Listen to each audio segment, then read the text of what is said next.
हमारा परिवार हमेशा से ही आध्यात्मिकता और भक्ति में विश्वास रखता है। नकोदर, पंजाब एक ऐसी जगह है जिसे पीरों और फकीरों की धरती कहा जाता है। यहाँ बाबू लाल बादशाह जी का दरबार हर धर्म के लोगों के लिए एक पवित्र स्थल है। इस दरबार की खासियत है कि यहाँ हर मजहब के लोग एक साथ आते हैं और अपनी मुरादें मांगते हैं। हमारे लिए ये यात्रा इसलिए खास थी क्योंकि इसमें हमारी बहन विधि मोहम्मा की बनाई 2 खूबसूरत पेंटिंग्स भी शामिल थीं, जो हम बाबू लाल बादशाह जी के दरबार में अर्पित करने जा रहे थे। हमारी विधि एक बेहतरीन कलाकार है। उसकी कला में एक अनोखी आध्यात्मिकता झलकती है। उसने मस्त जी को ध्यान में रखते हुए 2 खूबसूरत पेंटिंग्स बनाई थी।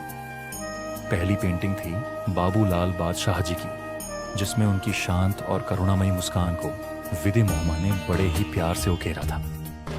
दूसरी पेंटिंग थी एक सूफियाना दृश्य की, जिसमें दरबार की रौनक और भक्ति का माहौल दर्शाया गया था।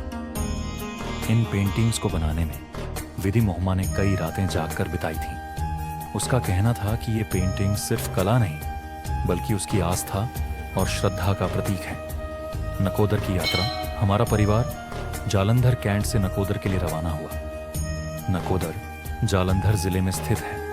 रास्ते में हमने पंजाब की खूबसूरत हरियाली और ग्रामीण जीवन का आनंद लिया। जैसे ही हम नकोदर पहुंचे, वहां का शांत और आध्यात्मिक माहौल हमें महसूस होने लगा।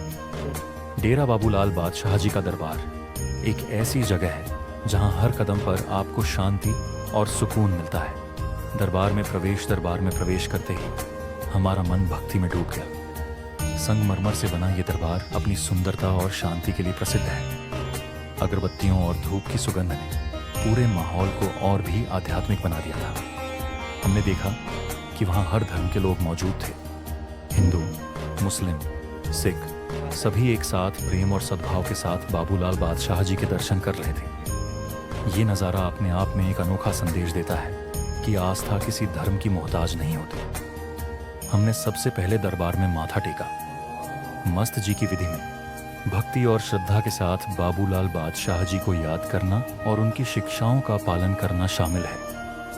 विधि मोहम्मा ने अपनी पेंटिंग्स को बड़े ही श्रद्धा भाव से दरबार में अर्पित किया।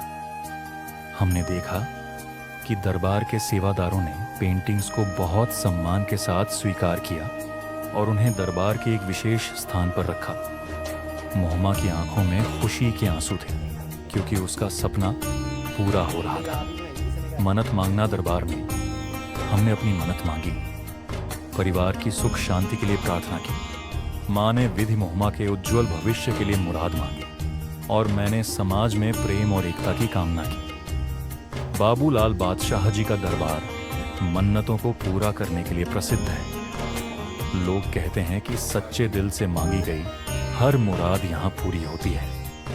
हमने भी अपने दिल की गहराइयों से प्रार्थना की और बाबूलाल बादशाह जी का आशीर्वाद मांगा। लंगर का आनंद। दरबार में लंगर का आयोजन हर वीरवार को होता है और ये एक ऐसी परंपरा है जो सभी धर्मों के लोगों को एक साथ लाती है। हमने भी लंगर में हिस्सा लिया। वहाँ का खाना इतना स्वादिष्ट और सात्विक था कि हर निवाले में भक्ति का स्वाद महसूस हो रहा था। लंगर में बैठकर सभी के साथ एक ही पंगत में खाना खाने का अनुभव अपने आप में अनोखा था। यह हमें सिखाता है कि सेवा और समानता ही असली आध्यात्मिकता है।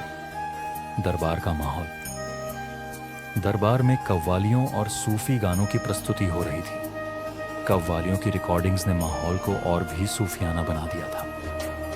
हमने वहाँ के भक्तों के साथ मिलकर सूफी भजनों का आनंद लिया और कुछ देर के लिए दुनिया की सारी चिंताएं भूल गए। वापसी की यात्रा। लंगर खाने और दरबार में कुछ समय बिताने के बाद हम वापसी की यात्रा के लिए तैयार हुए। हमारे दिल और दिमाग में एक अजीब सी शांति थी। विधि मोहम्मा की पेंटिंग्स दरबार में जगह पा चुकी थी और हमारी मन्नतें बाबूलाल बादशाह जी के चरणों में अर्पित हो चुकी थीं। वापसी के रास्ते में हमने इस अनुभव पर चर्चा की और महसूस किया कि ये यात्रा सिर्फ एक धार्मिक यात्रा नहीं थी, बल्कि एक ऐसी यात्रा थी जिसने हमें एक दूसरे के और करीब लाया। निष्कर्ष और संदेश दोस्तों, बाबूलाल बादशाह जी का दरबार नकोदर में एक ऐसी जगह है जहां आस्था, कला और सेवा का संगम होता है। विधि मोहम्मा की पेंटिंग्स ने इस यात्रा को और भी खास बना दिया। हमने वहाँ जो शांति और आनंद महसूस किया, उसे शब्दों में बयां करना मुश्किल है। अगर आप भी अपने परिवार के साथ एक ऐसी जगह की तलाश में हैं जहां आप भक्ति और प्रेम का अनुभव कर सकें, तो नकोदर के इस पवित्र दरबार में ज़रूर जाएं। तो दोस्तों, ये थी हमारी नकोदर की यात्रा की कहानी। अगर आपको ये कहानी पसंद आई तो इस वीडियो को लाइक करें, अपने दोस्तों और परिवार के साथ शेयर करें और हमारे चैनल को सब्सक्राइब करना न भूलें। बाबूलाल बादशाह जी का आशीर्वाद आप सभी पर बना रहे। जय जय बाबालाल बादशाह जी। हम फिर मिलेंगे एक नई कहानी के साथ। तब तक के लिए नमस्ते।